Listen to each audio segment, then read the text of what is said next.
bonjour à vous. Il est midi, bienvenue. Nous allons démarrer et continuer à accueillir petit à petit les participants à ce 13e webinaire qui est proposé par la Mutualité française Pays de la Loire et l'ARS Pays de la Loire dans le cadre du Plan régional santé-environnement 4. Cette série de webinaires a pour objectif de sensibiliser, d'informer et d'outiller les professionnels de la périnatalité et de la petite enfance sur les polluants intérieurs et les risques sur la santé, mais également de proposer des recommandations que les personnes peuvent transmettre auprès du public qu'elles accompagnent. Je suis Gaëlle Violet, je suis responsable de projet prévention promotion de la santé à la Mutualité française Pays de la Loire et ma caméra ne fonctionne pas. Je vous prie de m'en excuser. Donc aujourd'hui, nous allons traiter de la question des biocides domestiques et puis aussi des insecticides et des parasites et des antiparasitaires pardon, que nous pouvons utiliser au quotidien. Euh, une dernière des données assez récentes publiées notamment dans l'Observatoire régional de santé Pays de la Loire indiquent que la moitié des Ligériens ont utilisé un pesticide dans les 3 derniers mois, que la majorité se sentent bien informés sur le sujet et que les pesticides, plus précisément, sont perçus comme présentant un risque pour la santé. Alors ici, vous l'avez bien compris, c'est pas uniquement les pesticides, c'est les biocides. Et pour y voir un peu plus clair, j'ai donc le plaisir d'accueillir 3 intervenants que je remercie chaleureusement d'être présents. Vous vous présenterez plus en avant, mais donc nous avons Olivier Gras qui est chef de bureau polluants chimiques au ministère de l'écologie et de la cohésion des territoires, qui présentera la définition justement de ce qu'est un biocide, de la réglementation qui l'encadre et aussi de ce qu'il n'est pas. Élodie Verdier, qui est chargée de mission biocide au même ministère, nous présentera des recommandations pour bien choisir et bien utiliser les biocides domestiques. Et Camille Roseau, qui est médecin et qui a participé aux recommandations du Collège national des sages-femmes, plus précisément sur le volet pesticides, du coup, donnera des indications pour limiter les risques liés à l'usage des biocides, mais aussi des pesticides et des antiparasitaires. Euh, voilà, avant de vous donner la parole, quelques petites indications. Alors déjà, pour savoir qui vous êtes, là, je vais lancer un petit sondage en même temps que, eh bien, je vous donne les indications. Alors, je cherche le sondage. Et voilà, sondage. Donc, c'est savoir un peu d'où vous venez. Je lance le sondage et vous pouvez y répondre normalement euh, bah, depuis votre poste. Donc, on est ensemble pendant 1 heure et quart. Après chaque intervention, vous pourrez poser des questions que Élodie et moi-même remonterons. Et puis, on se conservera aussi 5 petites minutes à la fin du webinaire pour répondre à des questions complémentaires. Je vous laisse quelques secondes encore pour répondre. Et à 13h05, on commence puisque nous avons un programme bien chargé et sans doute beaucoup de questions.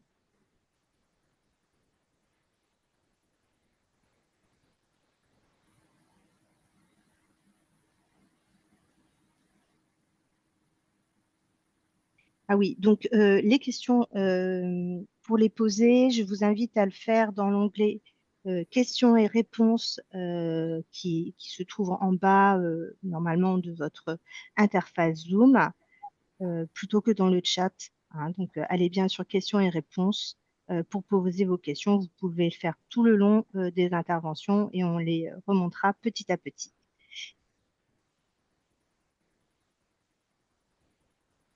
Alors, je vais clôturer ce premier sondage et partager les résultats. Alors, il y a des profils assez variés. majoritairement des professionnels de la santé travaillant en institution, c'est-à-dire PMI ou maternité, des professionnels de la petite enfance ensuite, puis des professionnels de la santé travaillant en libéral. Et puis après, vous travaillez soit dans les collectivités locales, les institutions d'État. Voilà un peu les profils que nous avons. Euh, J'arrête le sondage. Et si vous êtes prêt, Olivier, je vous passe la parole pour introduire le sujet sur des questions de définition, car ce sujet est complexe et donne lieu à pas mal de confusion. Donc, pour clarifier tout cela, Merci à vous. beaucoup, Gaël, pour ton introduction. Comme tu le disais, moi, je dirige le bureau des produits chimiques au ministère de la Transition écologique. Dans ce bureau, comme son nom l'indique, on pilote un certain nombre de réglementations et de politiques publiques liées aux produits chimiques. Et parmi ces produits chimiques, on suit notamment les questions liées aux pesticides et aux produits biocides dont je vais vous parler aujourd'hui. Donc, je vais partager ma présentation.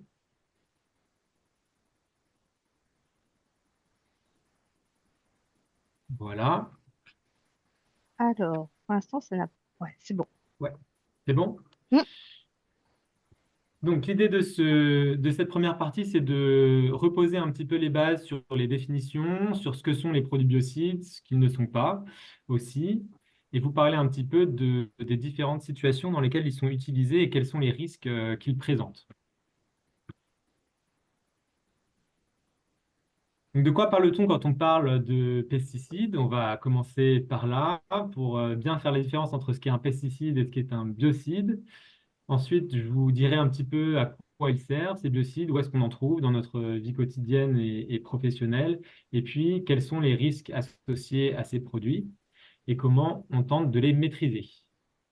Donc, démarrons tout de suite en prenant un petit peu de recul par rapport à la notion de produit biocide, en commençant par parler de la notion de pesticide, qui est une notion qui parle beaucoup plus au grand public, mais qui est parfois utilisée un petit peu à tort.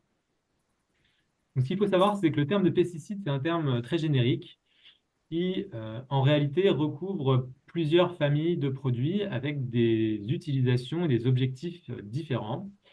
Globalement, la caractéristique commune de tous les produits pesticides, c'est qu'ils permettent de lutter contre des organismes qu'on considère, nous, êtres humains, comme étant nuisibles.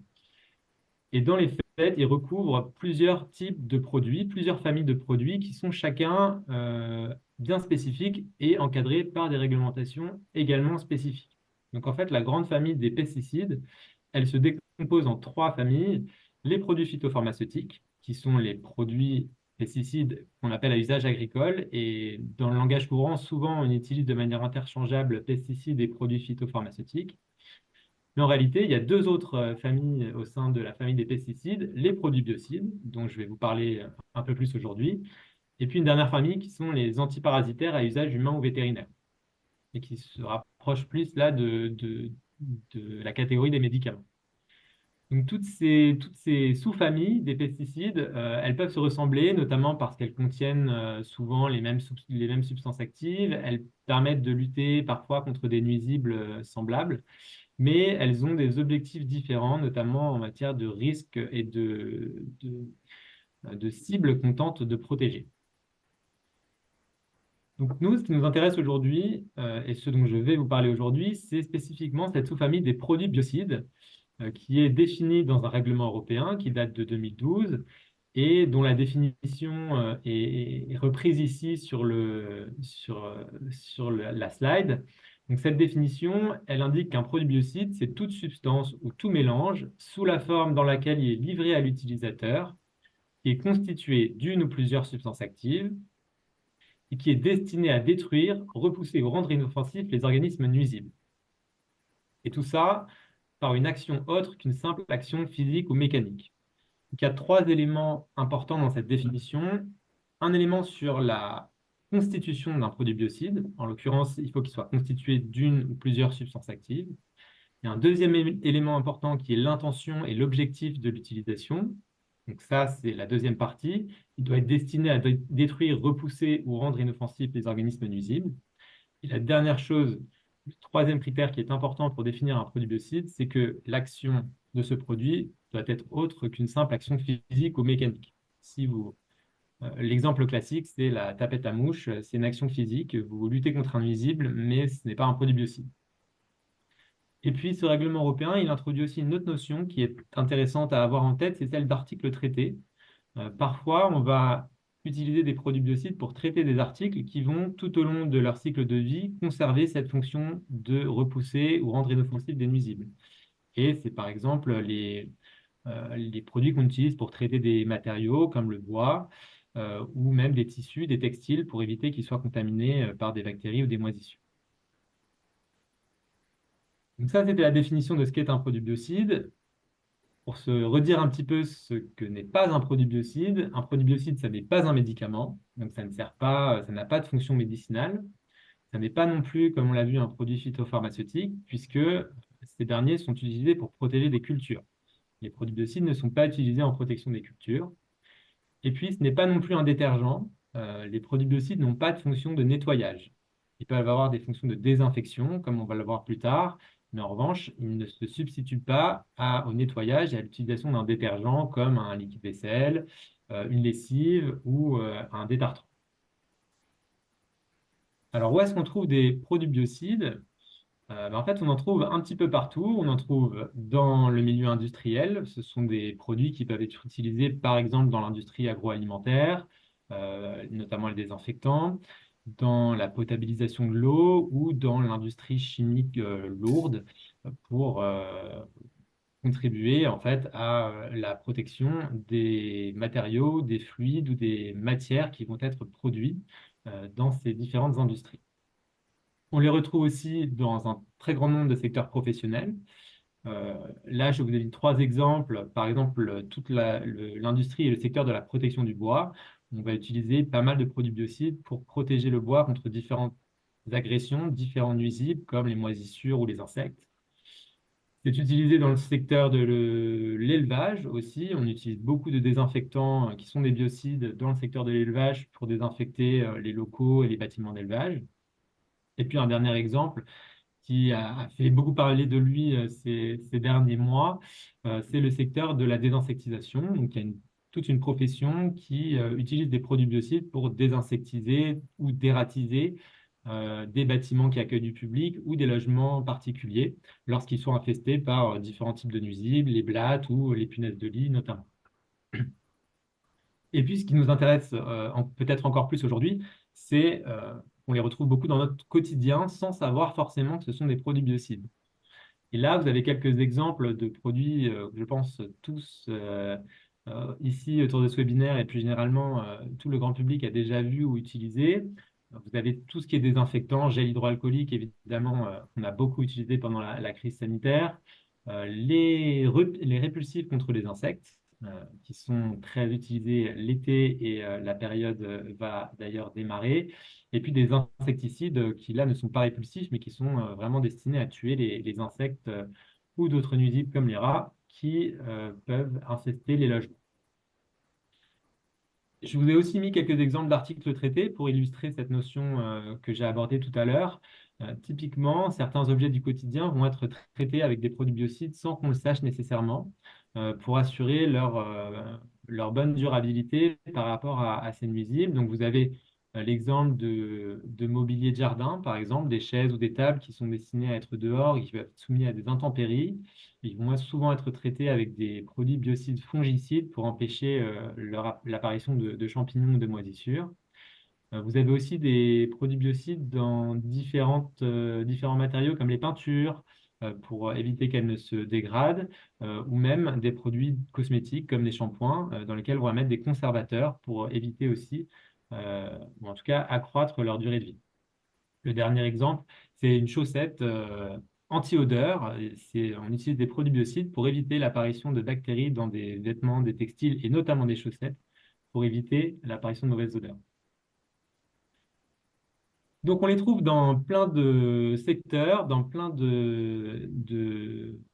d'aspects de notre vie et ça représente vraiment la grande variété de leurs utilisations. Et donc, pour mettre un peu d'ordre dans cette grande variété d'usages, les produits biocides ont été classés en types de produits, en l'occurrence 22 types de produits qu'on appelle couramment des TP, qui vont chacun représenter une catégorie d'usage. Et ces 22 types de produits, pour plus de facilité, sont répartis en 4 grandes familles que j'ai rappelées ici. La première grande famille de produits biocides sont donc les désinfectants. Ils recouvrent les types de produits 1 à 5 et on va y retrouver certains produits que j'ai déjà mentionnés comme les gels hydroalcooliques ou les désinfectants de surface. La deuxième grande famille de produits biocides, ce sont les produits de protection.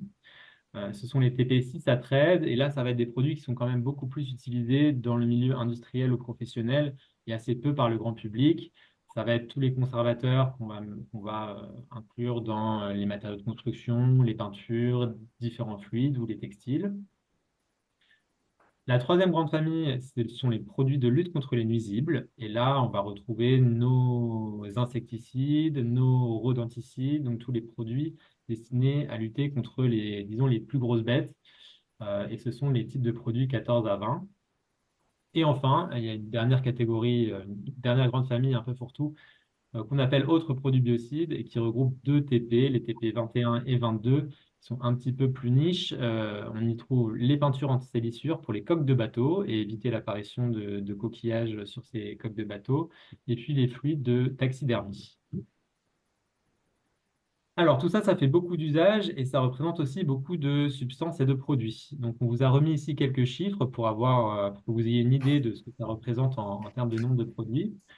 Euh, En termes de substances actives, on a aujourd'hui 900 couples substances actives type de produits qui sont déclarés ou mis sur le marché à l'échelle européenne. Ces couples substances actives type de produits vont être progressivement évalués et au fur et à mesure de leur évaluation, on va les interdire ou les autoriser. Donc tout ça se fait progressivement parce que ça prend un certain temps. Là, on vous a mis un petit peu l'état des lieux à date. On a interdit 270 couples de substances actives type de produits, soit parce qu'ils n'étaient pas efficaces, soit parce qu'ils étaient trop risqués. On en a approuvé 300 et tout le reste, donc une petite moitié, est encore en cours d'évaluation. À côté de ça, on a les produits formulés avec ces substances actives, donc qui représentent vraiment les produits que vous allez trouver dans le commerce et qui vont pouvoir être achetés et utilisés par les utilisateurs.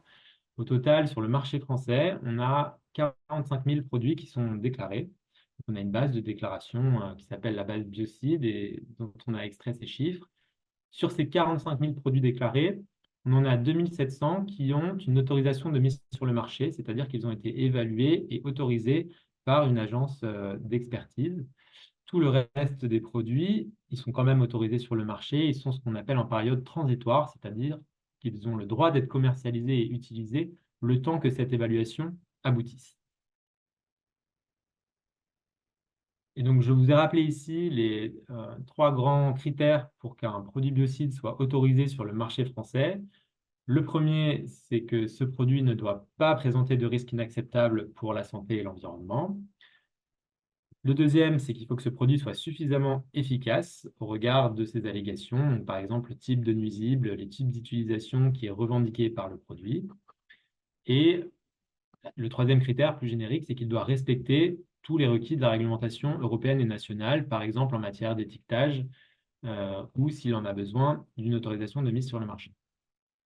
Donc ce sont des produits qui sont bien encadrés. La raison pour laquelle ils sont encadrés, c'est qu'ils présentent des risques et qu'il faut maîtriser ces risques. Et donc, les pouvoirs publics ont mis en place une organisation pour maîtriser ces risques. Alors, quels sont les risques et pourquoi dit-on que ces produits sont risqués? La première chose, c'est que ces produits, comme on l'a vu, ils sont destinés à agir sur du vivant. Certes, c'est du vivant que nous considérons, nous, humains, comme nuisibles, mais ça reste du vivant. Et donc, puisque ces produits ont une action sur du vivant nuisible, ils ont aussi potentiellement une action sur tous les autres organismes, y compris les humains, qui, eux, n'ont pas vocation à être ciblés par ces produits. Donc, on a de potentiels effets néfastes sur d'autres organismes vivants en dehors de la cible du produit. Ces effets, peuvent concerner l'homme, ils peuvent concerner les animaux, par exemple les animaux domestiques ou la biodiversité, et l'environnement au sens large, dans les milieux aquatiques, l'air ou les sols. Ils peuvent se manifester de façon aiguë ou chronique, et il faut garder en tête que les produits biocides doivent rester efficaces, donc ils doivent avoir une dose qui permet leur efficacité et qui peut aussi, en regard, présenter des risques ou induire l'apparition de résistance si ces produits sont mal utilisés. C'est encore un autre type de risque qui est lié plutôt à la dose et à l'efficacité. Donc, si on résume un petit peu les différents types de risques, on raisonne toujours dans cette logique une seule santé où on relie les risques pour la santé humaine, l'environnement et la santé animale. Et si on fait un peu la part entre les risques, les effets aigus de ces produits, que ces produits peuvent avoir sur ces différents secteurs, on a des lésions, brûlures, des difficultés respiratoires, voire la mort qui peuvent se présenter pour les humains et l'homme, si ces produits sont notamment mal utilisés. On a aussi des effets aigus dans l'environnement avec des pics de mortalité, par exemple dans les cours d'eau, s'il y a des déversements accidentels au niveau des entreprises ou des sites qui utilisent ou produisent, fabriquent ces produits. Et puis, on a toute une série d'effets chroniques qui vont se manifester chez l'homme et chez l'animal avec des maladies chroniques, des problèmes de fertilité, voire également des cancers et des allergies. Et puis, dans l'environnement, ça va être des effets à plus long terme, par exemple des déséquilibres d'écosystèmes lorsqu'il y a des rejets permanents, même à faible dose, des réductions de population de certaines catégories d'espèces, et puis la perte de services que peuvent rendre ces espèces et ces écosystèmes. Donc, il faut faire attention à tous ces effets potentiellement néfastes. Et ces risques, ils vont être particulièrement susceptibles de se présenter si on utilise les produits de manière abusive ou en méconnaissant les conditions d'utilisation, ce qu'on appelle les mésusages. Donc, comment on fait pour évaluer et maîtriser ces risques? On a mis en place donc, le fameux cadre réglementaire dont j'ai commencé à parler. La première étape, c'est d'évaluer les risques. Et pour ça, on les évalue en deux étapes. D'abord, au niveau européen, on évalue les risques que présentent les substances actives. Et puis, au niveau national, on va évaluer chaque produit formulé et délivrer une autorisation de mise sur le marché en fonction des conclusions de cette évaluation des risques. Une fois qu'on a fait cette évaluation, elle va nous permettre de fixer des conditions d'emploi dans les autorisations de mise sur le marché. Et c'est le respect de ces conditions d'emploi qui va permettre de garantir l'absence de risque ou leur maîtrise.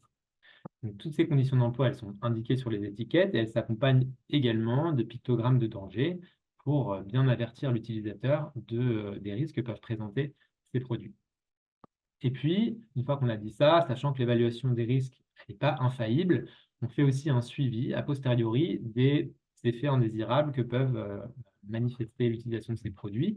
Donc, on va regarder si on les retrouve dans les milieux, notamment dans les milieux aquatiques. On va regarder si on les retrouve aussi chez l'être humain via des campagnes de biosurveillance. Donc, on va mesurer ces substances dans le sang, les urines, les cheveux. Et puis, on a aussi les centres antipoison qui permettent de répertorier l'ensemble des cas d'accidents liés à l'utilisation des produits biocides. Chez l'animal, ce suivi a posteriori va se manifester notamment via le suivi de la résistance, qui est un enjeu très important, notamment dans le domaine des désinfectants, puisqu'on peut voir apparaître des résistances croisées avec des antibiotiques humains. Donc, l'antibiorésistance est un sujet qui est particulièrement regardé parmi les effets des produits biocides. Alors, un petit rappel pour dire quand même qu'un biocide sans risque, ça n'existe pas, et que, en dépit des allégations que peuvent reporter sur leurs produits un certain nombre de metteurs sur le marché, il est formellement interdit d'alléguer d'une absence de risque, d'une absence de toxicité ou d'un respect de l'environnement ou de la santé lorsqu'on fait de la publicité pour ces produits. Donc, les allégations du type sans risque, naturel, non toxique, tout ça est totalement interdit. Vous voyez que c'est assez peu respecté. On n'a pas eu très longtemps à chercher très longtemps sur Internet pour trouver des illustrations sur cette slide. Donc, c'est quelque chose auquel on fait très attention et qui est un point que l'on contrôle régulièrement avec les collègues de la direction de la répression des fraudes. Pourquoi c'est interdit? Parce que ça va conduire l'utilisateur à peut-être moins regarder les conditions d'emploi, à les utiliser en se disant qu'il n'y a pas de risque, et donc ça augmente les risques d'utilisation abusive ou de mésusage, et donc l'apparition des effets néfastes de ces produits. Comme je vous le disais, c'est l'une des non-conformités les plus courantes que l'on rencontre, et en lien avec d'autres réglementations européennes qui s'appliquent sur l'étiquetage et l'emballage, aucun produit biocide ne doit être attractif pour les enfants, donc il ne doit pas se présenter sous une forme qui puisse donner aux enfants l'envie de jouer avec ou de les utiliser. Ça fait partie aussi des choses pour maîtriser les risques. Donc, à côté de ce cadre réglementaire, on met aussi en place des activités de formation et de sensibilisation des professionnels. Donc, ce webinaire en fait partie. On a également des actions de sensibilisation avec la profession vétérinaire en cours. Et puis, on a une action qui est plus réglementaire, qui est le CertiBiocide, qui est un certificat obligatoire pour certains utilisateurs, vendeurs et acheteurs de produits biocides. On a aussi des actions de communication et de sensibilisation du grand public. On a notamment eu une étude très importante qui est l'étude Pestiome de l'ANSES qui a étudié un petit peu les habitudes des ménages en matière d'utilisation de pesticides. Il y a des interdictions qui sont en vigueur sur tout ce qui est promotion, remise, rabais sur certains produits biocides et des interdictions de publicité également. Ce sont des initiatives qui visent à limiter et réduire l'utilisation de produits biocides ou en tout cas ne pas trop inciter les utilisateurs à en acheter ou à en utiliser abusivement. Et puis, il y a des réflexions en cours sur un Toxiscore, qui serait un affichage un peu à l'image du Nutri-Score, mais cette fois sur les produits ménagers, pour renseigner facilement les consommateurs sur les risques que présentent ces produits, dont les produits biocides. Et puis à côté de ça, comme on est l'administration, donc on aime bien les plans, on a des plans d'action dédiés à certains nuisibles, notamment les moustiques vecteurs de maladies vectorielles ou encore les punaises de lit, qui ont fait beaucoup parler d'elles récemment. Pour terminer, un très court focus sur le certibiocide, c'est un certificat qui est obligatoire pour l'achat, l'utilisation ou la vente de certains produits biocides réservés aux professionnels, y compris les désinfectants depuis le 1er janvier 2024. Donc, il est possible que vos structures, si elles sont amenées à utiliser ou à acheter des produits réservés aux professionnels, soient soumises à cette obligation. Si c'est le cas ou si vous avez un doute, n'hésitez pas à nous contacter. Sachez que ce certificat, il est individuel. Il est destiné à former les personnes qui vont utiliser ces produits pour promouvoir une utilisation raisonnée et durable. Et pour ce qui concerne les désinfectants, il est requis pour ce qu'on appelle les décideurs, c'est-à-dire ceux qui décident des prestations de désinfection et du choix des produits dans leurs établissements. Il s'obtient après une formation d'une journée en webinaire. Donc, ce n'est pas très lourd, mais c'est une obligation qui est parfois mal connue. N'hésitez pas à nous en parler. Il y a de toute façon un délai pour l'obtenir. Donc, il y a encore 6 mois pour obtenir le certificat biocide si vous ne l'avez pas encore. Et si vous avez la moindre question, je vous ai mis le lien vers une foire aux questions du ministère et vous aurez nos contacts si question. Voilà, dans la présentation et dans l'enregistrement du webinaire, vous aurez quelques ressources utiles sur les produits biocides ici, notamment le site des agences nationales et européennes sur les produits chimiques, le site du ministère de la Transition écologique et la base de données qui répertorie tous les produits sur le marché français et dont nous avons extrait quelques chiffres de cette présentation. Je vous remercie. Vous avez nos points de contact ici et je laisse Gaëlle me dire s'il y a des questions. Merci beaucoup, Olivier, pour cette présentation extrêmement claire et synthétique à la fois. Pour l'instant, j'ai pas de questions. Alors, si on avait une question tout démarrage, si vous pouviez rappeler les trois caractéristiques de biocide, sachant que la pédagogie, c'est aussi l'art de la répétition. Euh, C'était la première ou deuxième diapo. Oui, alors je vais remonter sur les diapos. C'est en effet essentiel. Donc voilà, les trois caractéristiques d'un produit biocide, c'est la présence d'une substance active dans le produit, l'objectif, donc l'intention de détruire, repousser ou rendre inoffensif des organismes nuisibles, et l'action autre que mécanique. Donc ça, ce sont les trois grandes caractéristiques qui définissent un produit biocide. Merci. Une question est arrivée. Les produits de démoussage de façade, de toiture sont bien des biocides? Point d'interrogation. De fait, leurs usages entraînent des rejets importants dans l'environnement, sol, eau. A-t-on des connaissances de l'impact de ces usages? Alors, ce sont effectivement des produits biocides.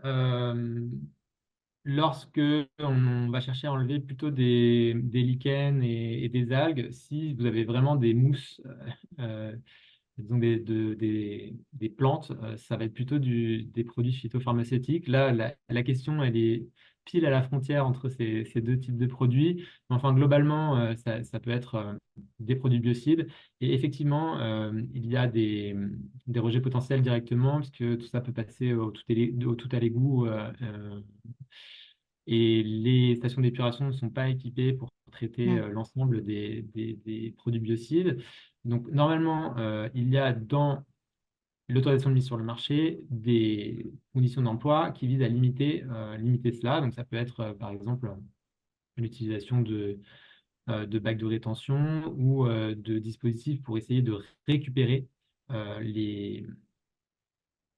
les résidus, enfin le produit, une fois qu'il a eu son action démoussante, donc les produits de rinçage, les effluents de rinçage de la toiture ou de la façade, et de les éliminer dans des voies de traitement adaptées. Ce n'est pas forcément respecté par tous les professionnels, mais en tout cas, ça doit être prévu dans l'autorisation de mise sur le marché ou par le metteur sur le marché sur son étiquette si le produit est en régime transitoire. Je n'ai pas d'informations sur des données sur la contamination ou l'impact de cet usage spécifique, mais on sait que certains produits biocides utilisés plutôt pour traiter les matériaux de construction. Donc pas forcément au moment de démousser des façades, mais plutôt, par exemple, des matériaux qui sont utilisés pour protéger le béton ou les plâtres qui servent dans la construction, tout au long de leur cycle de vie, sont lessivés progressivement par les intempéries et ça entraîne un certain nombre de rejets dans l'environnement. Donc ça, on sait que il y a certaines substances qui sont en cours d'examen de manière très rapprochée pour ce type de risque. D'accord, merci beaucoup. Pour l'instant, nous n'avons pas d'autres questions, mais on aura une dernière session qui permettra du coup de répondre, enfin de poser des questions aux trois intervenants. S'il n'y a pas de questions pour le moment, moi j'en ai, mais je laisserai plutôt aux participants voilà, ce temps-là. Eh bien, je vais passer la parole à Élodie Verdier pour des recommandations sur comment bien choisir et utiliser les biocides au quotidien. Oui, merci Gaëlle. Bonjour à tous. Donc effectivement, je suis Élodie Verdier, je suis chargée de mission biocide donc à la Direction générale de la prévention des risques au ministère de la Transition écologique, donc dans le bureau d'Olivier. Et donc je vais vous dire quelques mots sur des recommandations très pratico-pratiques pour bien choisir et utiliser des produits biocides. Alors je vais vous partager ma présentation. Voilà, voilà. Alors, Ouais, super. oui, vous Merci. voyez bien? Oui, oui, super. Ok, super. Alors, le tout premier point, la toute première question à se poser, c'est la question du besoin. Quel objectif est recherché? Qu'est-ce qu'on veut faire? Quelle est la problématique, quelque part, qu'on veut régler, soit à la maison, soit dans son milieu professionnel? Euh, une fois qu'on a identifié cet objectif, il faut se poser la question de est-il justifié? Alors, l'exemple qu'on donne, c'est par exemple celui des araignées dans la maison, qui sont typiquement des organismes mal aimés, mais pourtant bien utiles, que ce soit dans le jardin ou à l'intérieur des maisons. Et typiquement, si des araignées sont là, eh ben, c'est que justement, on a un environnement qui n'est pas très pollué, donc c'est plutôt bon signe. Et c'est en plus des organismes qui peuvent être tout à fait utiles pour lutter contre les insectes. Donc, il faut vraiment se poser cette question de l'objectif. Est-ce qu'on doit vraiment aller une fois qu'on a validé notre objectif, eh bien, a-t-on besoin d'un produit biocide pour cela? Parce qu'on peut avoir tout un tas d'autres systèmes de lutte autres que chimiques. On peut avoir de la lutte mécanique ou de la lutte thermique en fonction des cas. Donc, c'est évidemment toujours à privilégier quand on sait que ces possibilités-là sont aussi efficaces. Alors, pensez aussi, ça c'est le petit encadré à droite, pensez aux recommandations locales adaptées à votre contexte. Je pense par exemple si vous êtes un gestionnaire d'établissement d'accueil du jeune enfant, il peut y avoir des recommandations au niveau de la collectivité dont vous dépendez ou au niveau de votre ARS. Typiquement, un site que j'aime bien, c'est le site recocrèche.fr qui est piloté par l'ARS Nouvelle-Aquitaine et dans lequel vous pouvez trouver une boîte à outils, notamment sur Recocrèche 1. Je ne sais plus si je me souviens exactement du titre, mais c'est une fiche sur la lutte raisonnée contre les nuisibles qui est très bien faite et qui aborde notamment des luttes autres que chimiques. Donc voilà, ça c'est le type d'outils très utiles que vous pouvez trouver au niveau local. Je vous ai mis ensuite une petite liste des biocides typiques, on va dire les plus courants, qu'on peut trouver soit à la maison, soit par exemple en établissement d'accueil du jeune enfant. Vraiment, on a deux grands types. C'est les désinfectants, on en a parlé, et les produits contre les nuisibles. Bon, je vais pas rentrer dans les détails, mais ça va être des problématiques de lutte contre les rats, les souris, contre les insectes, cafards, blattes, moustiques, on en parle beaucoup en ce moment, ou la nécessité d'utiliser des répulsifs ou des attractifs contre ces mêmes moustiques. Alors, en second lieu, donc pour bien choisir nos produits, il faut choisir évidemment un produit adapté aux besoins qu'on a identifiés et un produit qui respecte la réglementation impérativement. Alors, la première chose à regarder, c'est s'il dispose d'une autorisation de mise sur le marché, ce qui signifie qu'il a été évalué par une agence d'évaluation nationale, en l'occurrence l'ANSES en France, et que donc il aura été évalué sous l'aspect risque et efficacité du produit. Alors évidemment, ça c'est le cas le plus confortable, puisque là, on sait ce qu'il y a dans le produit exactement et on a tout un tas d'informations utiles liées à ce produit. S'il a une AMM, vous le verrez sur l'étiquette. Je vous montrerai un exemple d'étiquette après. Vous voyez, donc c'est un numéro du type FR la date de l'AMM et puis 4 chiffres derrière. Une fois que vous avez ce numéro, vous pouvez tout à fait consulter le contenu de l'AMM sur le site de l'ANSES. Et puis le cas le moins confortable, c'est si vous ne trouvez pas ce numéro d'AMM sur le produit. Ça signifie soit qu'il est en période transitoire. Olivier en a parlé tout à l'heure. Il y en a beaucoup de produits en période transitoire. Soit qu'il est non conforme à la réglementation. Alors ça, c'est le cas extrême. Mais dans tous les cas, ça rend le choix très difficile pour le consommateur. Et évidemment, alors, à l'heure actuelle, ça rend le choix inconfortable, mais c'est une situation qui est évidemment amenée à évoluer, puisque quand toutes les substances actives seront évaluées au niveau européen et que tous les produits devront avoir une AMM, à ce moment-là, on aura beaucoup plus d'informations à notre disposition. Alors, du coup, comment on fait nos choix en l'absence d'AMM, notamment? Alors, il faut savoir une chose, c'est que tous les produits biocides mis sur le marché français doivent impérativement être déclarés avant leur mise sur le marché, donc avant que vous les trouviez en magasin, doivent être déclarés sur la base de données biocides qui est hébergée par le site de l'ANSES. Donc, je vous ai mis le lien. Donc, typiquement, si vous rentrez le nom de votre produit sur cette base-là, normalement, vous allez avoir toutes les informations nécessaires, donc, notamment l'usage, l'organisme cible, la composition, etc. etc. Ensuite, outre ce site, évidemment, la première chose que vous allez avoir en magasin, c'est la vision de l'étiquette. Donc, c'est la première source d'information pour le consommateur. Donc, vous devez évidemment vous intéresser de manière très, très fine à l'étiquette. Celle-ci doit toujours être en français. Elle doit vous fournir toutes les informations nécessaires pour vous permettre d'utiliser correctement le produit, c'est-à-dire que vous devez vous sentir confortable en lisant cette étiquette. Vous devez, en la lisant, savoir exactement comment vous allez utiliser ce produit, dans quelles circonstances, en quelle quantité, etc. etc. Le format de l'étiquette est quelque chose qui est réglementé. Donc, s'il manque des informations, c'est une information qui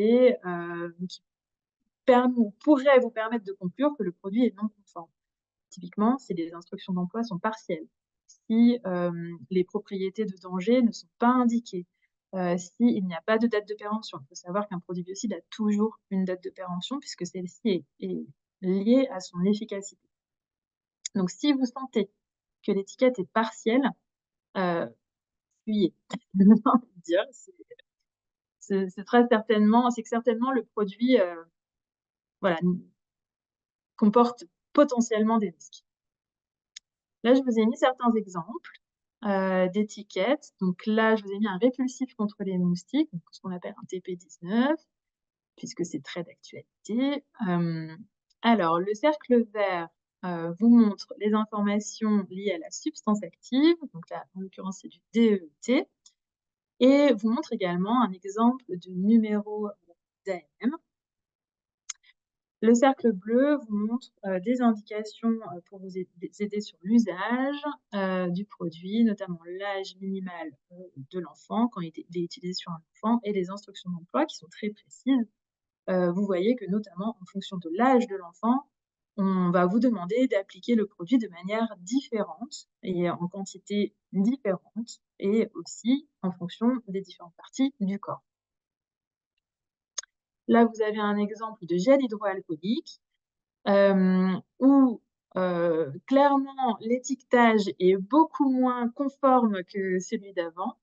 Alors typiquement, dans le cercle bleu, vous allez avoir le nom de la substance active qui n'est pas en français et qui n'est pas dans les standards, on va dire, de la réglementation.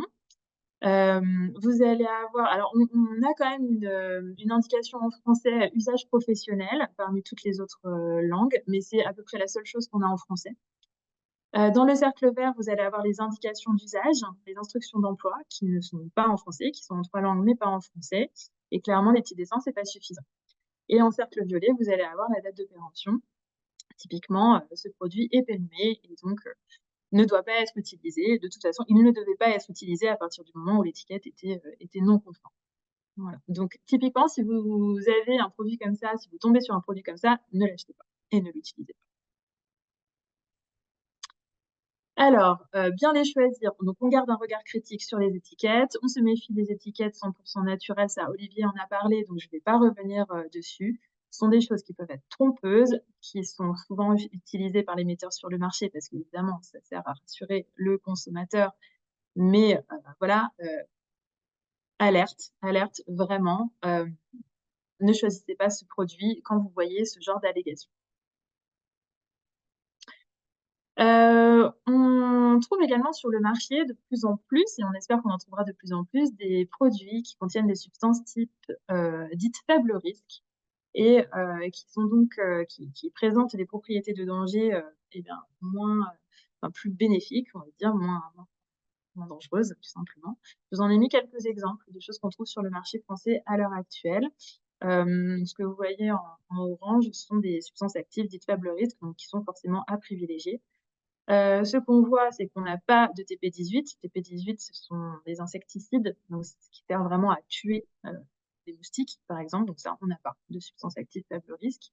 Et puis, on n'a pas non plus de répulsif contre les moustiques dans cette liste-là. Pas encore, en tout cas. Et puis, la dernière partie, c'est, je voulais vous parler, donc après avoir bien choisi les produits biocides, eh bien, l'enjeu, c'est de bien les utiliser. Donc là, évidemment, une fois qu'on s'est intéressé à l'étiquette, eh bien, il faut appliquer ce qu'on trouve sur l'étiquette. Donc, le respect des instructions d'emploi qui va permettre une utilisation efficace et sans risque pour la santé et l'environnement. Il est impératif de bien prendre le temps de lire et de comprendre surtout les étiquettes.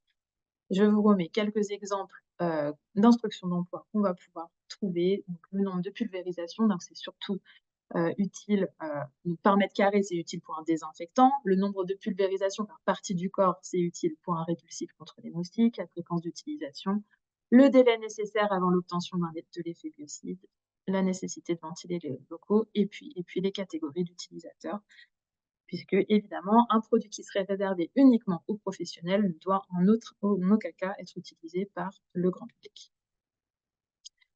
Et enfin, dernière chose, le respect des conditions de stockage qui sont également indiquées sur l'étiquette du produit et qui, elles aussi, vont permettre d'être garantes de l'efficacité du produit et de limiter les risques d'accidents domestiques, notamment liés aux enfants. Il n'est pas recommandé d'avoir de grandes réserves de produits biocides ou des contenants volume trop important. La date de péremption pourrait être dépassée avant l'utilisation complète du flacon. Et puis, le temps passe et la réglementation évolue, les substances sont évaluées et puis au bout d'un moment, on pourrait avoir disposer de produits en stock qui ne sont plus conformes à la réglementation. Un produit biocide doit impérativement être conservé dans son emballage d'origine. On ne doit pas faire de transvasement puisque l'étiquetage d'origine, on l'a vu, est extrêmement important. Et puis, en cas d'accident domestique, c'est la première chose que va vous demander le centre antipoison. Il aura besoin des caractéristiques du produit qui sont indiquées sur l'étiquette d'origine. Pour finir, à retenir, pour éviter les mésusages, un produit biocide n'est jamais fait maison. Au mieux, il ne serait pas efficace. Au pire, il serait dangereux. On voit beaucoup l'utilisation de vinaigre blanc. Je pense que ça, je vais pas passer du temps là-dessus parce que ça a déjà été abordé dans un autre webinaire. Mais un rappel, il ne peut pas être utilisé comme produit désinfectant. En revanche, il existe bien dans la liste des substances actives biocides l'acide acétique, mais qui est utilisé comme attractif pour les insectes et en aucun cas comme désinfectant. Laissez les produits biocides dans leur contenant d'origine et d'une manière générale, je dirais tous les produits chimiques parce que des accidents domestiques, ça arrive aussi avec des détergents. Et puis attention aux dates de péremption des produits biocides, date dépassée égale efficacité altérée. Et voilà. Et si vous ne devez retenir qu'une seule information, vraiment, lisez les étiquettes. Voilà, je vous remercie pour votre attention. Et si vous avez des questions, je suis à votre disposition. Merci beaucoup, Élodie, pour cette présentation extrêmement pédagogique. Tellement pédagogique que pour l'instant, il n'y a pas de questions.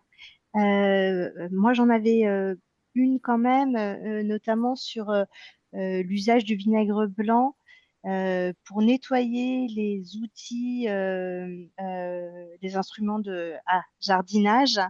J'avais vu que la mairie de Paris l'utilisait et avait fait un protocole, voilà, recommandant cette technique-là pour laver les instruments. Est-ce que vous en avez entendu parler? Est-ce que vous avez un avis? Alors, voilà, c'est peut-être pas la désinfection qui était recherchée non plus, hein. Oui, tout à fait. Alors, si c'est la désinfection qui est recherchée, eh bien, elle ne sera pas atteinte, puisque le vinaigre blanc n'est pas désinfectant. En revanche, le vinaigre blanc a tout un tas d'autres propriétés qui sont très utiles, comme c'est un détartrant, ça peut être un détachant dans certains cas, c'est un adoucissant. Donc, c'est un produit aussi, le fait de l'utiliser, par exemple, pour nettoyer les vitres, c'est très intéressant parce que le vinaigre blanc sèche très rapidement. Donc, ça évite d'avoir des traces sur les vitres. Mais tout ça est dans la grande catégorie des détergents et pas dans la catégorie des biocides. Donc, je ne connais pas cette préconisation de la mairie de Paris, mais c'est tout à fait possible qu'on préconise l'utilisation du vinaigre blanc, mais pour autre chose qu'un désinfectant. Ok. Très bien.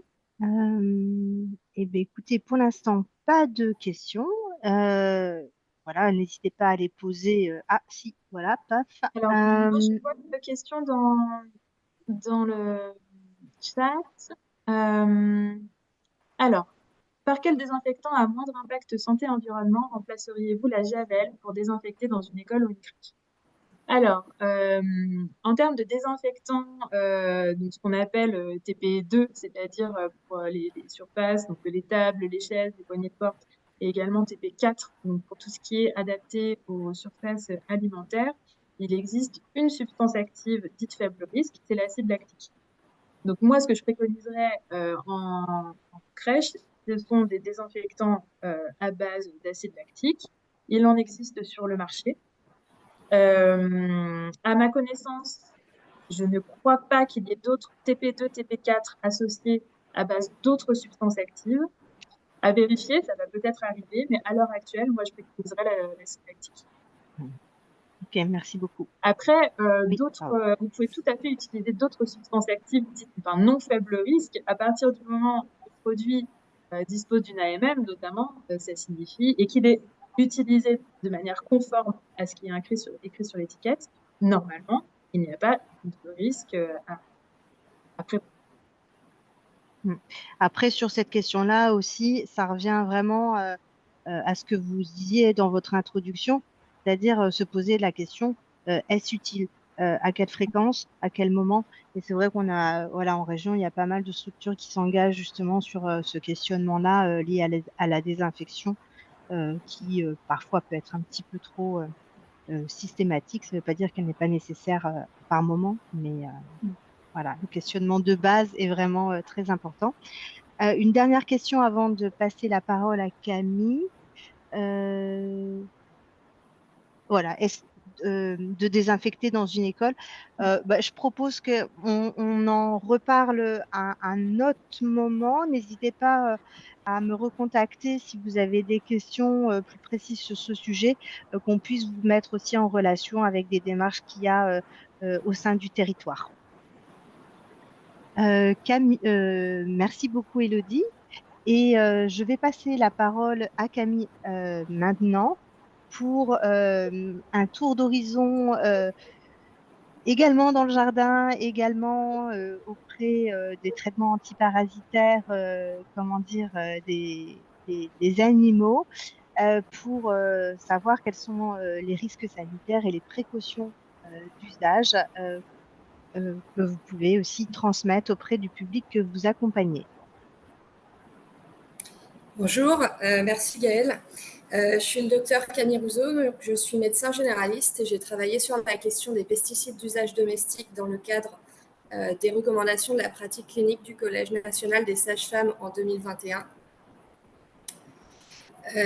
Les conseils de prévention que je vais vous présenter font partie du chapitre 4 concernant les expositions domestiques aux agents chimiques, coécrit avec le docteur Fabienne Pelé, le docteur Justine Bainvel, toutes les deux médecins généralistes, ainsi que Mélie Rousseau, sage-femme et coordonnatrice du projet Femmes enceintes, environnement et santé, et à l'APA.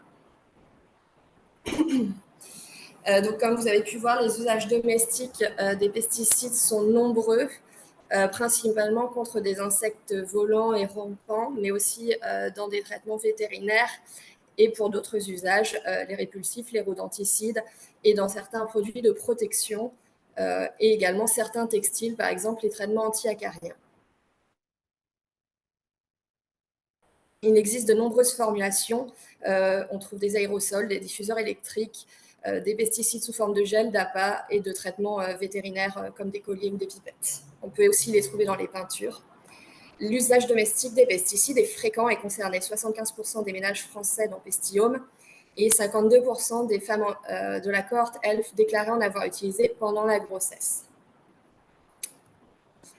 La population générale est exposée aux pesticides et ainsi on a retrouvé des résidus de pyréthrinoïdes qui sont une famille chimique de pesticides fréquemment utilisés à domicile dans les cheveux de 100% des femmes et des enfants de la cohorte ELF en France.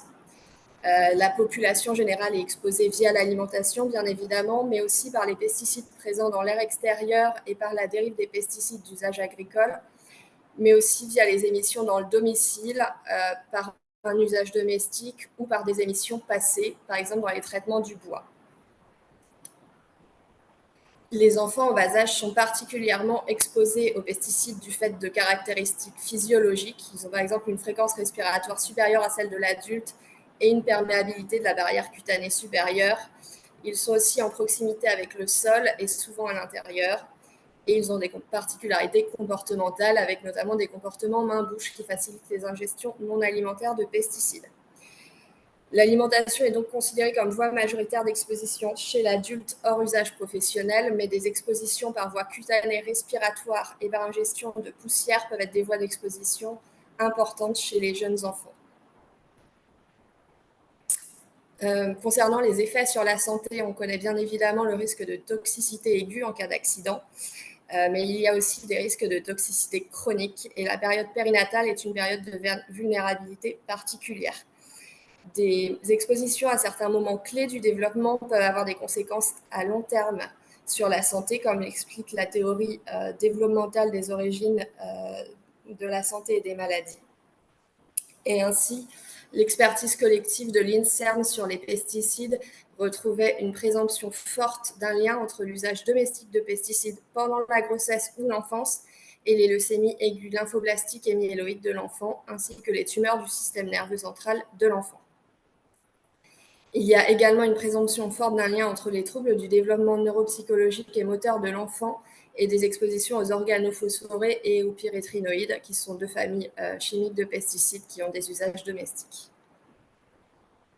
Qu'en est-il des produits naturels? Sont-ils naturellement sans danger? On peut citer les pyréthrines naturelles qui ont un mécanisme d'action neurotoxique qui est similaire aux pyréthrinoïdes de synthèse et qui sont issus de la fleur de pyrètre, par exemple. La terre de diatomée qui est classée irritant respiratoire. Et les huiles essentielles ont une toxicité qui est particulière chez la femme enceinte et le nouveau-né avec des contre-indications durant cette période. Ils peuvent aussi être contre-indiqués chez les patients souffrant d'asthme ou d'épilepsie. Il y a peu d'études à leur sujet, encore moins sur les mélanges, et elles n'ont pas fait la preuve de leur efficacité dans la prévention des maladies vectorielles. Et pour rappel, je vous ai mis quelques photos pour illustrer que les produits naturels peuvent être parfaitement toxiques. Les conseils pour limiter l'exposition aux pesticides domestiques en période périnatale sont issus de recommandations faites à partir d'études de biosurveillance, d'études interventionnelles et aussi de conseils de prévention déjà existants. On va déjà aborder les mesures générales pour réduire l'exposition, quels conseils pour diminuer les usages, les conseils en cas d'utilisation de pesticides et les produits à éviter, et on finira par quelques cas particuliers. Il est important d'aérer quotidiennement le domicile, au minimum 10 minutes 2 fois par jour, et plus si après utilisation de produits biocides. Des études ont montré que les résidus de pesticides se dissipaient plus rapidement dans l'air dans les pièces bien ventilées après usage d'anti-moustiques. La ventilation doit être vérifiée par un professionnel tous les 3 ans et il faut nettoyer les grilles de ventilation régulièrement, ne pas les obstruer. Concernant les pesticides qui peuvent être réémis par des produits de protection, par exemple dans l'ameublement, il faut déballer les meubles neufs dans une pièce non occupée et bien aérée. Et si possible, attendre au moins 3 mois avant d'installer un nouveau-né dans une pièce rénovée. Et l'aération et la ventilation permettent de limiter l'humidité et ainsi de limiter la prolifération de certains nuisibles comme les moisissures, les acariens et certains insectes. Il est important de se laver les mains régulièrement avant chaque repas et après chaque manipulation de produits biocides. Une étude de biomonitoring a montré que l'imprégnation en pesticides était diminuée chez les enfants qui se lavaient les mains plus de 3 fois par jour. Et le lavage des mains diminuait les résidus de pesticides sur la peau. Il est recommandé également d'utiliser des gants à usage unique en cas d'utilisation de produits biocides. Ou des gants réutilisables, mais qui doivent être lavés entre chaque usage puisqu'ils sont perméables aux pesticides lors du temps de stockage. Il est important de dépoussiérer et de faire le ménage régulièrement. En effet, on retrouve des pesticides dans les poussières du domicile. Il faut préférer l'aspirateur avec un filtre EPA au balai qui peut remettre en suspension les poussières ou utiliser un chiffon microfibre propre selon les surfaces. Et le ménage régulier est une mesure de prévention et de limitation de certaines infestations comme les cafards, les fourmis, les rats et j'en passe. Et ces mesures de prévention font partie de la lutte intégrée qu'on va aborder un petit peu plus tard, qui permet de diminuer les usages de produits. Je vous laisse répondre à un petit questionnaire sur une situation. Donc, s'il y a des cafards présents dans le domicile, quelles propositions vous paraissent vraies ou fausses? Je vais le lancer. Je ne sais pas si... Oui, allez-y. A, un aérosol insecticide est utile pour contrôler l'infestation. B, leur présence n'a pas d'incidence sur la santé des résidents. C, des biocides sous forme de gel ou d'appât peuvent aider à contrôler l'infestation. Et D, tous les insecticides diffusent de la même manière dans le domicile. Voilà, c'est lancé. Et alors, pour y répondre... c'est bon, les gens sont en train d'y répondre. Ouais. Vous me dites, je ne sais pas combien de temps on laisse. On laisse encore, allez, 5 secondes. Comme le temps est un peu Là, il y limité. a 13 sur 14. Une quinzaine de personnes ont répondu, la moitié.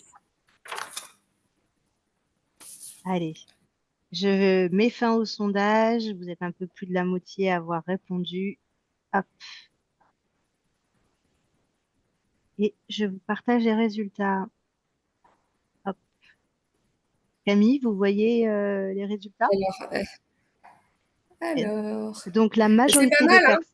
Ouais, Ouais, c'est ouais, bon. ça me semble pas mal. Après, il y a quelques réponses erronées, mais on va, on va essayer d'y répondre avec des études sur les Ok. cafards, puisqu'on en dispose. On a la chance d'en disposer.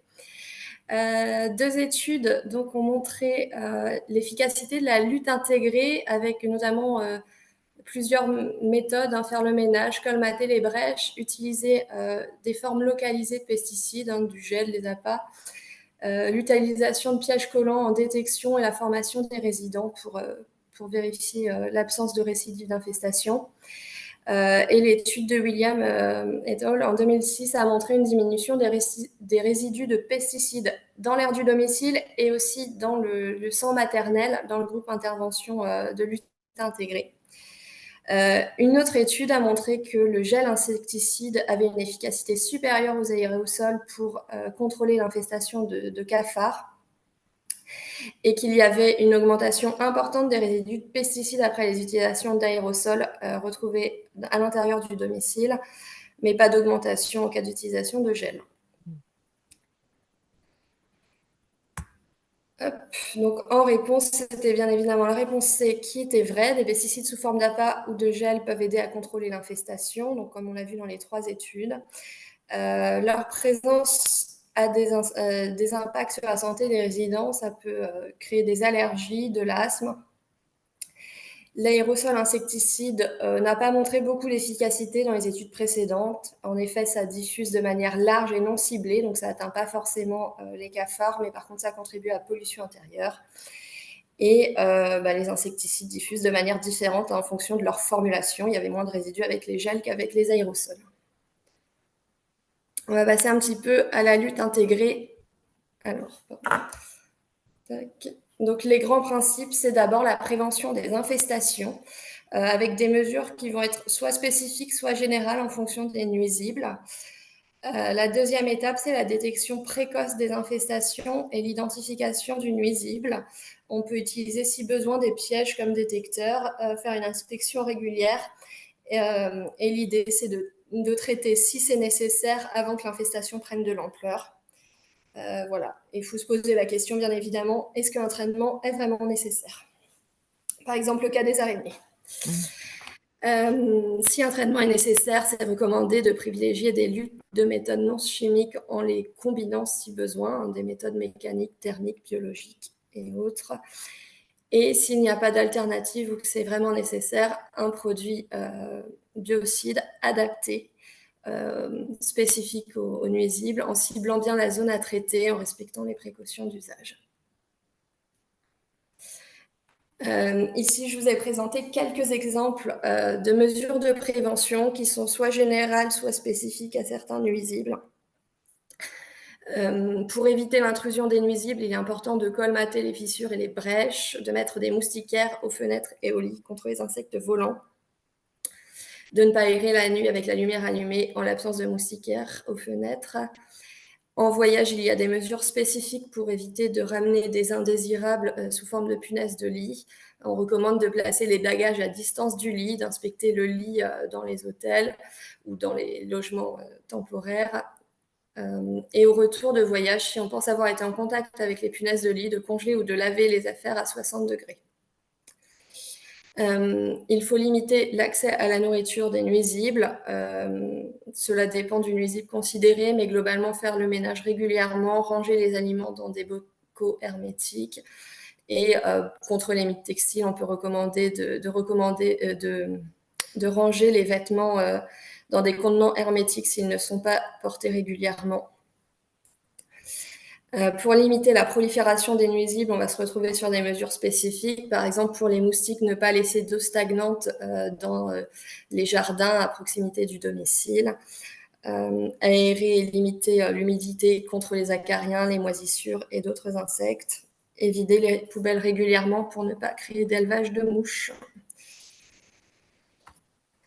S'il y a vraiment besoin d'utiliser des produits biocides en l'absence d'alternatives mécaniques ou biologiques, il est important d'identifier le nuisible pour déterminer les méthodes les plus adaptées de traitement, de stocker les produits biocides hors de portée des enfants et dans un espace bien ventilé. Il faut ranger les objets, les jouets, les ustensiles de cuisine et la nourriture avant application de pesticides, notamment sous forme d'aérosols. Privilégier des produits sous forme d'appât et de gel et traiter la zone la plus restreinte possible. Il faut éloigner les femmes enceintes et les enfants du domicile en cas d'usage de biocides, notamment d'aérosols. Attention aux pictogrammes de danger. Il faut bien évidemment respecter les précautions d'usage, porter des gants jetables et se laver les mains après l'utilisation du produit. Et aérer le logement, notamment si on utilise des aérosols. Il faut éviter la manipulation des produits pesticides par les femmes enceintes, demander de l'aide si nécessaire. Et certaines infestations peuvent nécessiter l'intervention de professionnels, par exemple pour des conseils sur les traitements vétérinaires en cas de persistance d'une infestation de rats, de cafards ou de punaises de lit, ou en cas de danger, par exemple en cas de présence d'un nid de frelons à proximité du domicile. Les produits à éviter, vous l'aurez compris, j'espère, les produits sous forme d'aérosols, le mélange de produits, les vêtements imprégnés de pyrétrinoïdes, les colliers antiparasitaires pour animaux de compagnie, les biocides anti-acariens de la literie. Des alternatives sont proposées et peuvent être trouvées dans les recommandations contre l'asthme, par exemple. Les pesticides pour le jardin et les plantes d'intérieur. La loi Labbé interdit l'usage de nombreux produits phytopharmaceutiques à la vente et à l'usage pour les particuliers depuis 2019. Ils doivent donc être amenés en point de collecte. On sait que les gens ont tendance à stocker des pesticides interdits. Ça concernait un quart des ménages dans le Pestium. Des alternatives mécaniques et biologiques aux pesticides pour le jardinage sont disponibles sur le site Jardiner Autrement. Je vais vous présenter quelques cas particuliers. On va commencer par les moustiques. Donc, pour prévenir l'infestation, les piqûres de moustiques, on recommande les moustiquaires non imprégnés aux fenêtres, aux berceaux et au lit, le port de vêtements longs et amples, la climatisation au ventilateur en mesure d'appoint. Mais en cas de risque de maladie vectorielle, il est important de se référer aux recommandations médicales sur le sujet. Là, je vous ai présenté les recommandations sanitaires aux voyageurs du Haut Conseil de la santé publique de 2024, qui recommande en plus, en cas de risque de maladie vectorielle, des moustiquaires imprégnés, des répulsifs adaptés à l'âge et, si besoin, des insecticides en plus en mesure d'aide. Il convient donc de prendre en compte la balance bénéfice-risque de l'utilisation des produits biocides qui devient plus favorable en cas de risque de maladie vectorielle. Et cela est valable également en cas de risque de maladie de Lyme ou d'autres maladies vectorielles.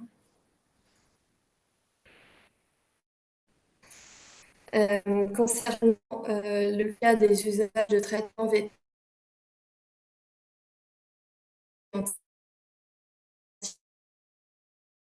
Camille, plusieurs études ont montré le traitement topique des animaux de compagnie. Oui. Camille, oui. Ça oui, a vous coupé. m'entendez? Ouais. Ça a coupé. Pouvez-vous reprendre votre phrase?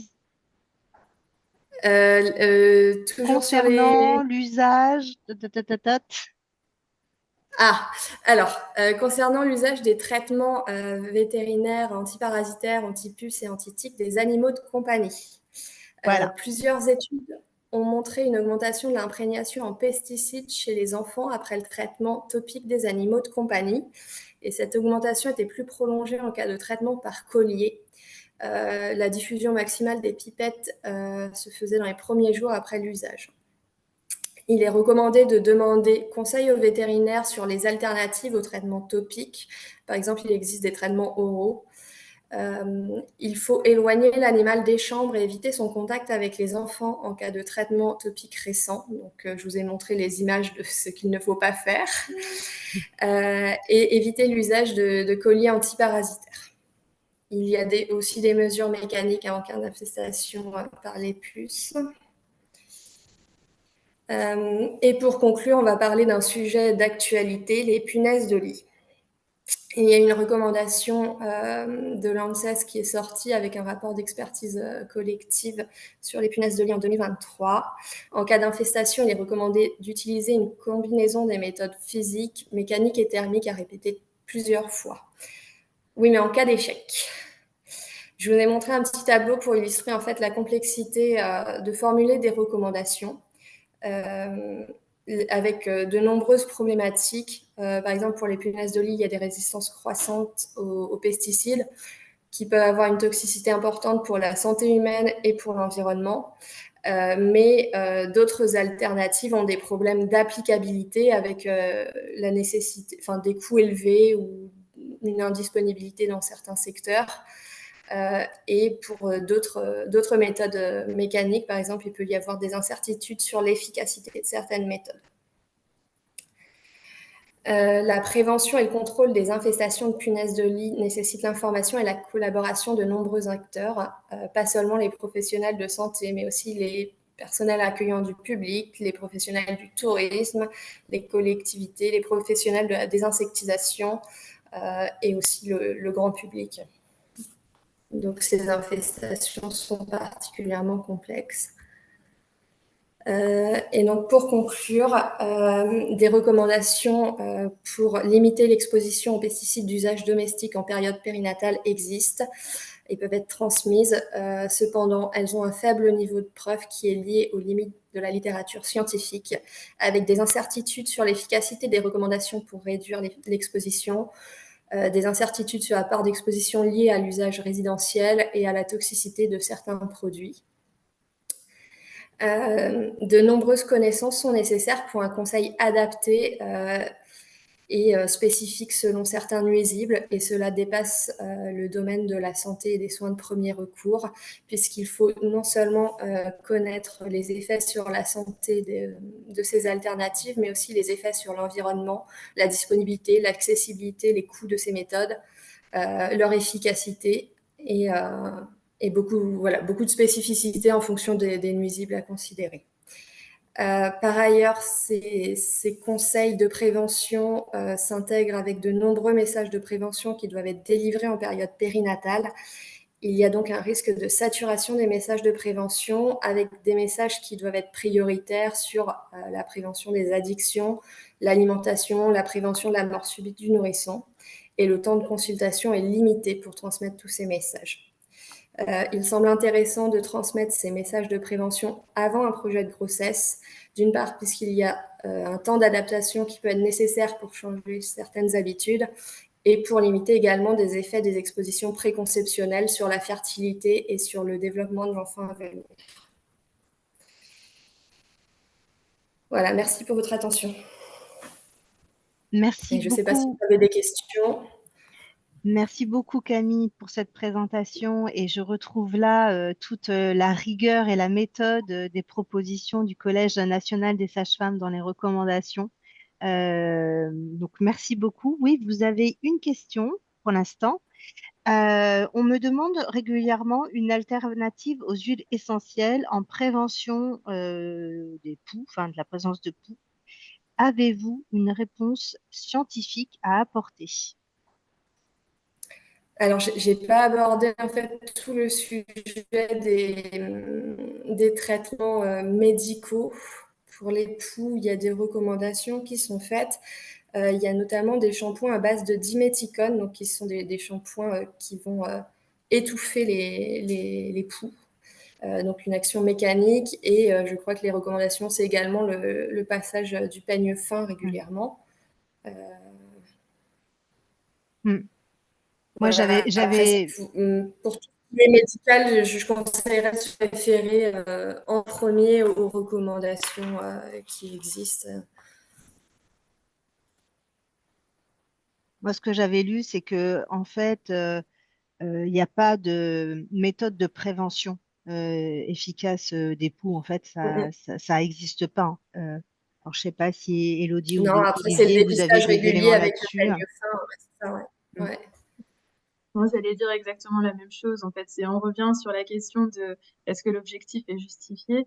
Je pense que vouloir prévenir l'apparition des poux, je pense pas qu'il y ait de méthode. Et par contre, en revanche, se poser la question de une fois que les poux sont là, quelles sont Mm. les méthodes les plus adaptées, surtout pour nos jeunes enfants. C'est principalement ça, en fait, la question à Mm. se poser. Et effectivement, à ce moment-là, il y a des insecticides, hein, évidemment, qui existent. Mais il y a aussi, comme Camille disait, des produits à base de silicone qui ne seront pas classés comme produits biocides, puisque là, l'action est mécanique. On revient à notre troisième critère de définition des produits biocides. Et on va étouffer, en fait, créer une barrière pour étouffer le pouls. Et donc ça, effectivement, c'est des produits qui peuvent être utilisés. Mm. Tout à fait. Merci. Camille, est-ce que vous pouvez départager votre écran? Parce qu'il y a un double affichage. Alors, je Voilà, sais parfait, pas c'est très bon, bien. c'est bon. C'est bon? Oui, tout à fait. Euh, euh, oui, alors on avait un partage de propositions, traitement contre les poux, donc une fois qu'ils sont là, simplement huile de coco pour étouffer ou huile d'olive. C'est le même principe en fait, c'est la question de C'est l'action mécanique. mécanique. Peut-être juste pour compléter sur l'aspect répulsif, parce que là, on a un peu parlé de comment les traiter une fois qu'ils sont là. Sur l'aspect répulsif, il y a au moins une substance active qui est avec des produits biocides autorisés en tant que répulsif contre les poux. C'est l'IR3535 qui a un nom très long, mais que je ne vais pas redire ici parce que de toute façon je l'écorcherai. Mais on le trouve beaucoup en fait. C'est un répulsif de manière générale. C'est un répulsif contre insectes. Il est beaucoup utilisé dans les répulsifs anti-moustiques. Et il se trouve qu'il y a aussi des produits biocides autorisés à base de cette substance contre les poux. Ce qui ne remet pas en cause du tout ce que viennent de dire Camille et Elodie sur l'intérêt d'utiliser ce type de répulsif. En tout cas, ils ont été évalués et autorisés. D'accord, ils sont moins risqués que d'autres. Moi, j'avais une question. La, la présence des araignées, ça peut paraître assez anecdotique, mais a été mentionnée à plusieurs reprises. Donc, j'avais une question. Est-ce qu'une araignée, sous nos latitudes, c'est dangereux, ça pique, ça mord, est-ce que ça présente des risques? Il y a certaines araignées sous nos latitudes qui ont des risques. C'est quand même assez rare, mais c'est répertorié. Il y a je crois que c'est les veuves noires. Mhm.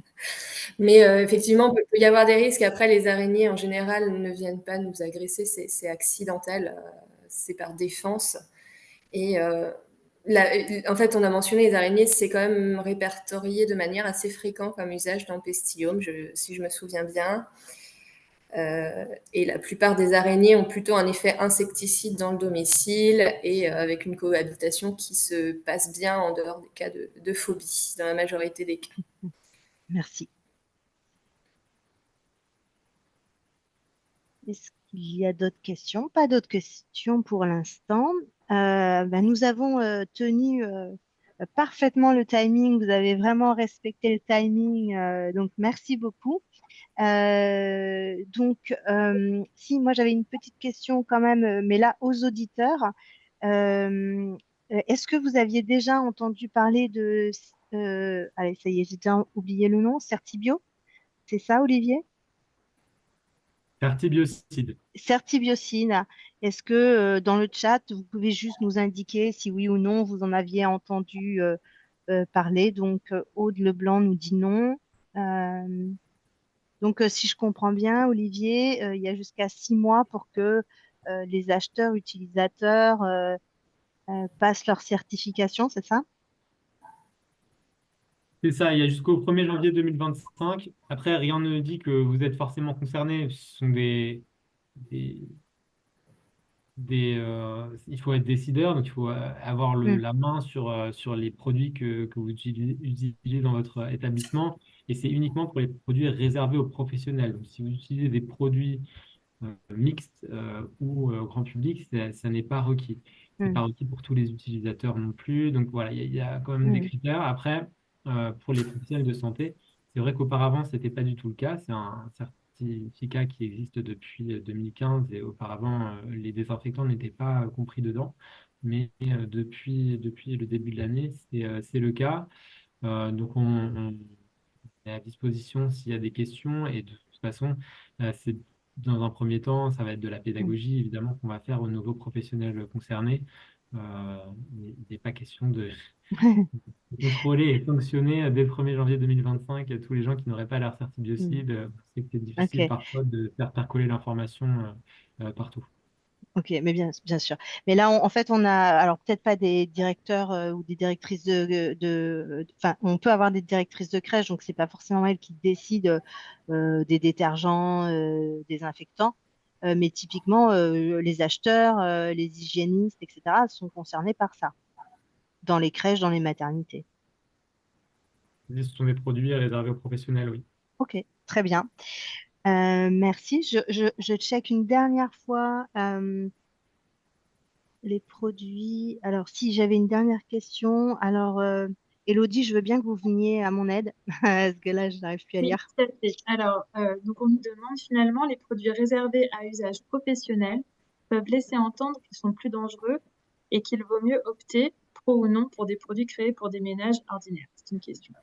Alors, les produits réservés à usage professionnel, effectivement, ils ont été évalués. Mettons qu'ils aient une autorisation de mise sur le marché.